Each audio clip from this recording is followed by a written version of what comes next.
Welcome to Farm Charm Chic. I'm Emily. In today's episode, it is another 5 under 5 DIY challenge. I am so excited. I will explain a little bit more about that as we get into the video. This month's theme is DIY dupes, and I've decided to do mine in a bee and honey themed tiered tray decor items. So I hope you guys enjoy these. If you like crafting, DIYs, dupes, hacks, thrift flips, or just creating in general, I would love if you would consider subscribing. If you do like any of today's projects, remember to hit that thumbs up. But let's go make some DIYs. I have seen these darling honey jars that are kind of this white finish with kind of a rustic look to them. You can see here they have this embossed detail, and I really wanted to create something of my own like this. And I have this darling honey jar. This was a gift from a good friend of mine. Thank you, Rachel. And she gave it to me for my birthday last year, and it was filled with local honey, which of course was delicious, but very soon gone because we love to eat honey and love to use that as a sweetener in our home. And it had this darling embossing on it, and I thought this would be perfect to kind of dupe those other honey jars and use this to do that. My friend was so sweet when she gave this to me. She said she picked this jar out specifically because she knew I would do some fun DIY with it. So I totally have her permission to paint over this jar. Now, I just put some white chalk paint over this. This is just folk art white chalk paint, and I gave it 2 or 3 good coats. You can put a layer of Mod Podge down if you want, but if you're doing that many coats, it's not really necessary. Now, I'm just taking my emery board to go over that raised detail. I'm starting out very lightly. I like using the emery board because you can use like the little end pieces of it to get in those really small nooks and crannies and do the really detailed area there to make that contrast. And I really just love how this contrast ends up looking on this. Now, I've since learned that these type of honey jars are called, and I'm probably going to butcher how you say this, but a muth jar. It's spelled M-U-T-H. I had no idea. We kept bees for a couple of years, and we had never used any jars like this. We always just used mason jars. So I really love the vintage feel on these jars, and it looked so beautiful with the honey in it. But I'm going to be absolutely honest with you, it was like the most impractical way to like actually use honey on a daily basis. It was actually kind of hard. It was to get it out of here because the opening was so small that you couldn't really stick a knife down in there easy to get it out. It wasn't like a squeeze jar. With my mason jars, the openings are really wide. So I was very happy to kind of redo this and have it just be a decorative piece. Now, as you can see here, I'm looking at this on the neck of that jar with the space where that cork is. There was a little bit of a space there, and I thought I would try this buffalo check ribbon. Now, I didn't actually love the look of that because it wasn't kind of the feel I was going for. I do love the classic buffalo check with the bee theme. I think is very cute and very a very cute look.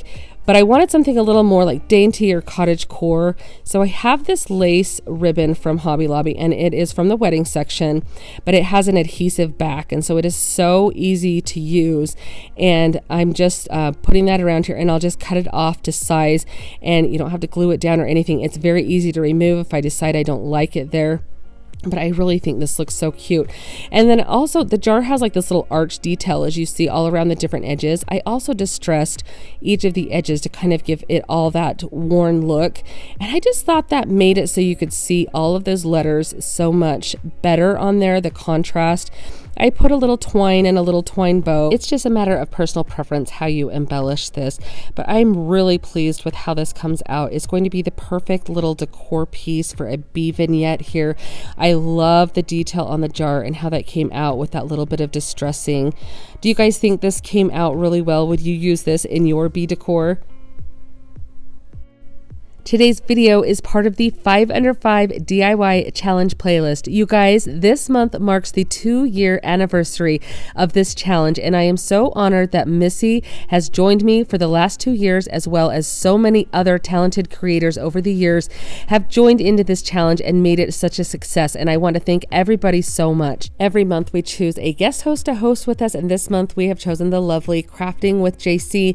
You guys are going to love her high-end and impeccable DIYs. She has such a great talent. There's going to be a link to the playlist down in my description box. All of the creators this month were to pick home decor dupes of any style, whatever they wanted to do. There's going to be so many different fun and unique DIYs in this playlist, and they were just supposed to recreate them or make them their own, however they saw fit. And you guys are going to have a playlist full of such fun inspiration. So make sure you check out that link down in my description box. Also, again, I just want to thank everybody who has ever participated or or watched this challenge. If you have enjoyed this challenge ever before or are enjoying it now, I would love if you would remember to hit that thumbs up and let me know that you do love what we're doing here. But let's get right back into the DIYs.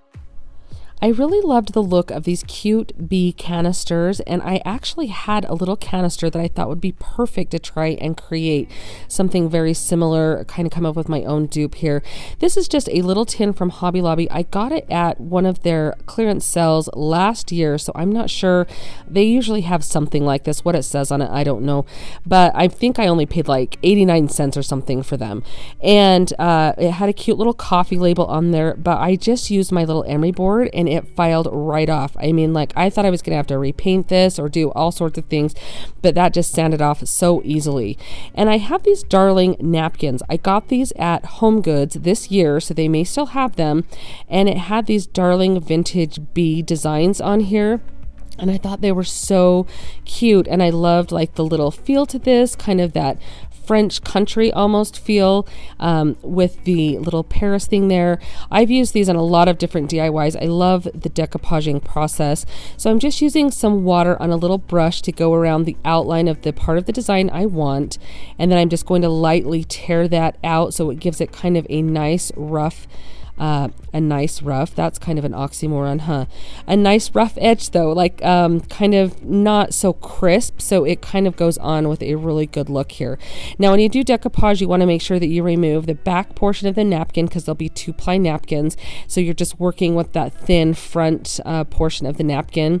And then I'm just using some Mod Podge, and I'm using the matte. I've used satin, I've used gloss. It just depends on the finish. It really isn't going to matter too much though. So I'm just doing a thin coat on my canister where I want that design to be, and I'll spread that out. Now there's several different ways to Mod Podge. This is what I have had success with, and so it's still wet and kind of tacky when I put this on, and I lay my design down and I work from the center with my finger, just lightly pressing that design down, smoothing out any bubbles or any wrinkles. I've seen some people use like cling or plastic wrap to do this process. I still have yet to try that, but I can see the benefits it might have. But you just want to be very delicate going around the designs here. And I just worked from the center out. And then once that dries, you put a layer of Mod Podge over the top of the napkin to make sure that it becomes waterproof and has the same finish. Now I start with the edges is how I start, and work my way kind of going outwards, you can see from the napkin there, and I will just kind of go closer into the center and work my way out. I love how this turned out. I love the feel of it, that vintage look. I think this design is perfect. It's gonna look so cute. You guys wait until you see it on the tiered tray together with everything. You're gonna love this. I think it turned out beautiful. When I was searching ideas for my bee themed tiered tray, I kept seeing these cute little signs. Now I've seen these for all sorts of different tiered trays, and it is so amazing how easily you can recreate these. Now I have these little teeny frames. I got this one at Walmart. It was on clearance after Halloween time. This one was just from another home decor store. You guys, the original price on this was $7.99. Anyway, you can see I got it for $1.21, and they are going to be perfect. And I'm using these 2 different Dollar Tree calendars. I'm just showing you the different calendars, but on the back of each of these, in this little bit larger size on the back, they have a honey and like a kind of a bee theme on those, and I thought they would fit perfectly in each of these. Now you can use the littler size if you want to do like some blocks, for instance. If you don't have any little picture frames like this, that would work so cute as well. Now I'm just using my paint marker here. I actually couldn't find my black paint. I think my daughter might have borrowed it and not returned it. So I'm just using a black acrylic paint marker to do the edge of this frame here. Easily, if I wanted to make this easier, I could have just left it both the natural wood color, and that would have been fine, but I really like the contrast of the black frame. So I just colored all around it, including the inside of the frame here. It's funny because as I was painting this black, I thought it actually looks better with the black frame than the actual way I bought it from the store. Anyhow, I'm just using some school glue to place down that picture. Now I did realize that you could see some of the orange through it, so while it was still wet, I peeled it back and and I just took my paint marker and went around the edge of the orange sign. So that way, if you saw anything, it would be the black, not the orange, because the orange was very apparent. Now I'm just taking some glue and I'm re-gluing it to stick it back down on here after that paint dries.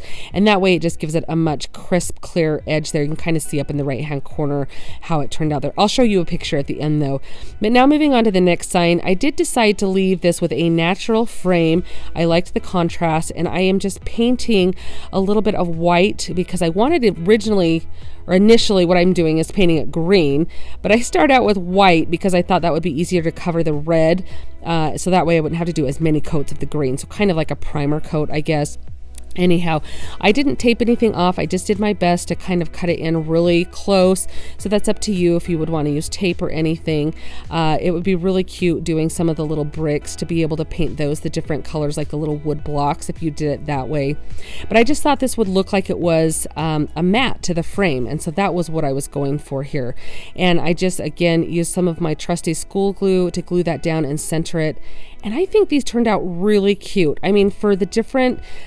you saw the price of that one sign that I bought, and I didn't really love the design on that. This one I created and made it my own. It's going to match my decor. I think they turned out really cute.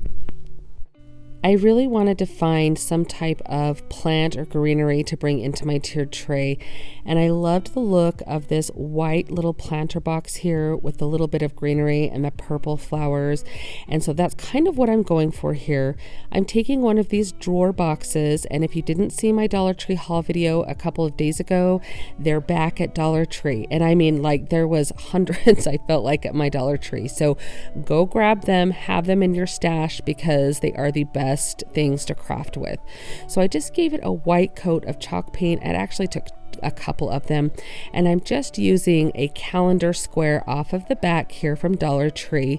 You could use any type of scrapbook paper, or you could even use the part of the drawer that doesn't have the little hole cut out. I just am using that because I liked the size of it a little bit better for my tiered tray, and I thought this little honey design, because it was another honey design from the calendar this year from Dollar Tree, would be perfect to put over that little heart shape so you wouldn't be able to see it. So again, just my trusty purple school glue. This school glue is amazing. I love it. The purple glue is the one I have the most success with. I don't have peeling. It holds up for years. I've had very much success. You guys, if you've watched me, you know I love this stuff. So I'm just placing it down and centering it, and I actually do pull out my brayer and I go over it in each direction 5 or 6 times just to make sure that it gets a really good bond to the wood surface there. Now, I really did kind of like the rustic look on the original, my inspiration piece, and so I got some antiquing wax, and I'm just using that on just one of these little stencil brushes. I wiped the majority of it off on my little baby wipe, and I'm just going back and forth, careful not to go over the area that I've already gone over, to kind of give it a wood grain type look, just a rustic, like it's just kind of a chippy look. Now, I've had a lot of questions recently about antiquing wax. I have a lot of the Waverly antiquing wax that you used to be able to get at Walmart left in my stash. I bought a bunch of it when I knew it was kind of going away. So I've had questions because you can't really find that anymore. At the craft stores, you'll find the Folk Art brand, which is actually the same company as Waverly. So it's very similar. There's also some different types on Amazon. You just want to make sure if you're using it in the crafting way, like I'm using it here, that it's a water-based antiquing wax, and that way you're going to get all of the benefits, that it's going to dry quickly. It's not going to take a long time to dry. It doesn't smudge as easily. It's really great to work with. You can see there that I'm kind of showing you that it dries almost instantly, depending on how thick you put it on. Now I'm taking a couple little sprigs of Dollar Tree greenery here. These are just some leftover sprigs I had from other projects that I've kind of snipped some out of. So I used a couple of them to make it look pretty full, and I'm just arranging them in the cute little box here. And I really loved the purple and the yellow look, but doesn't this look so cute?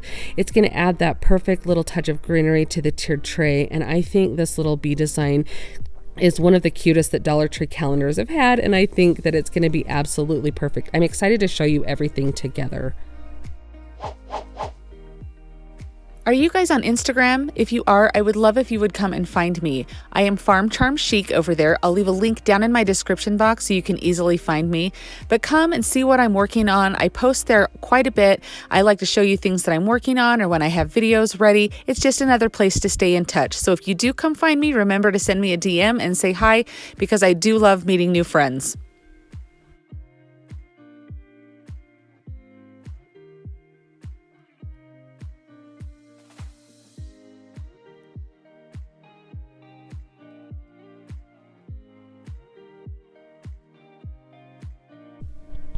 I really love these bee Skep baskets. Now, I know they've been popular for a few years. I have yet to try one, but I really liked the shape of these and the look of these, and I thought I would try my own.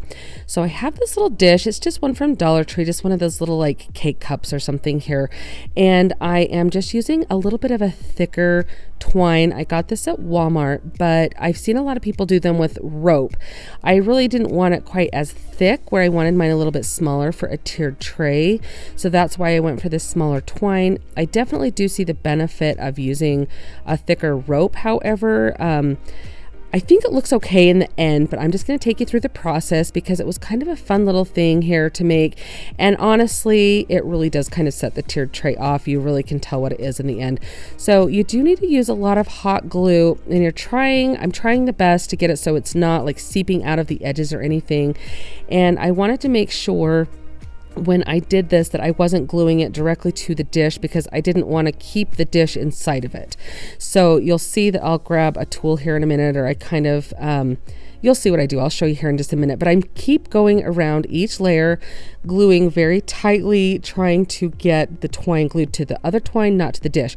So I'm just taking a spatula tool is what this is, from my Cricut, and I'm just kind of prying it off of the dish here, because I don't, like I said, I don't want that dish to be part of it. I'm just using that to kind of get the shape started. And so at this point, I feel like I can start tapering my little Skep down.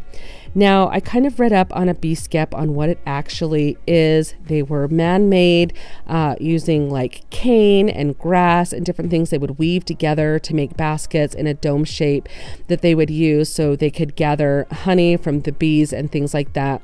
And so I kind of love the concept behind it, but they were very professional and they looked very nice, the baskets they would make. So definitely I would be a beginner bee Skep maker, because mine doesn't have the best form or shape here. You'll see when it gets done, but I really do love the way that it turns out, and it looks so cute. And once I'm able to take this off of my little dish there, I can keep going around and just tapering it up kind of into a dome or a cone shape, excuse me. I've seen a lot of them in the traditional beehive shape, but when you look at some of the Skep baskets online and different pictures of some of the really primitive ones, they are kind of more of like this cone type shape here, which I really did like, and it is different than some of the other ones that I have seen other DIYers make. And once I got to the top, I tied off a loop here with some other twine, because we need something that would be the hanging portion of the Skep basket. And so I tied that off, and then I just kind of twirled my twine around here. You can kind of see around that loop, so that way it would eventually get glued in and I could kind of center it where I wanted it to be, but it would kind of become one piece with the Skep. And so you can kind of see how I'm doing that here. And I just keep gluing all the way around until I get to the point where I can trim off my excess twine and glue it on that last little spot and hold it all together in place. So now I'm just checking to make sure, like, look at the shape of it and everything, and I realize I need to trim those little tails to my loop in the center there. And I take a heat tool here, just like the little flame and aim of flame, whatever you call these things, and I'm just burning off the edges of the twine, but I also kind of wanted it to have a little bit more of a darker charred look to it.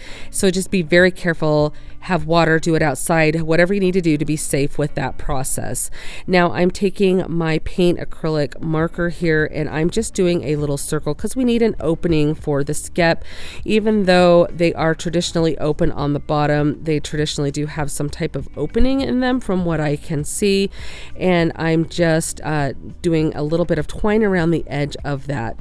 And so I'm just starting at the bottom where it would be most like inconspicuous, I guess, and just twirling that around the little, just working in little teeny sections to get a close enough circle. I did just kind of eyeball this process, but I did 2 rounds of the twine there, and then I burned the edges of that. But I think this looks really cute. I mean, for my first attempt, and it was kind of fun. I mean, it was like 20 minutes maybe to make this an easy project, but you guys wait until you see everything together on the tiered tray, because it really does set everything apart.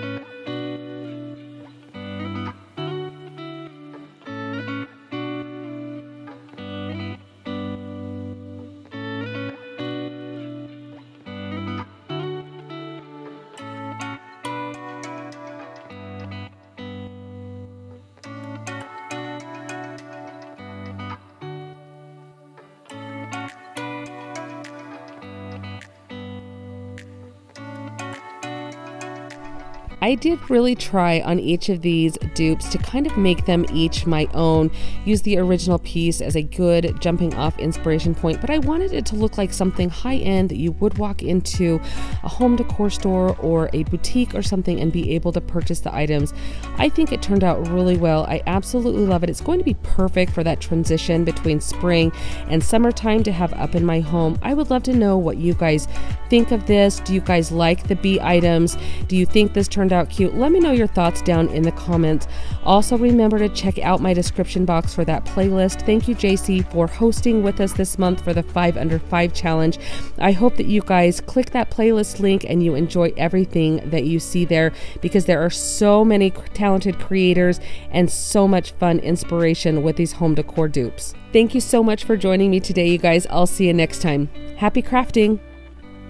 If you like the video that you just saw and you want to keep crafting together, here's another video that you might enjoy. And as always, remember to like and subscribe. Thanks so much for watching. I'll see you next time.